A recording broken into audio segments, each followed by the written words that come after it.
Hello, in this video I want to show you how to set up custom LED lamp notifications on Nord CE3 Lite. And to do this we'll need to open a Google Play Store. Here find app called NotifyBuddy.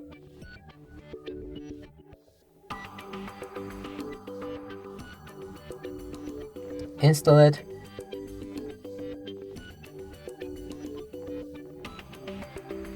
When it's ready, you'll be able to open this app. Here we can grant 3 different permissions.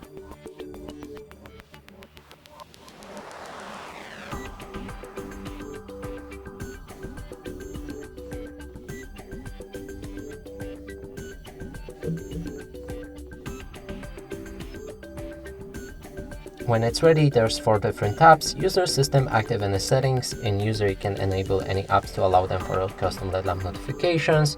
In System, you can do the same thing with system-bound apps. In Active, there's all apps that we've just activated. And in the Settings, we can customize our LED lamp.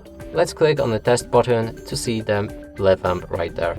And that's it for this video. Hope you like it. Please consider subscribing to our channel, leave a like and a comment below.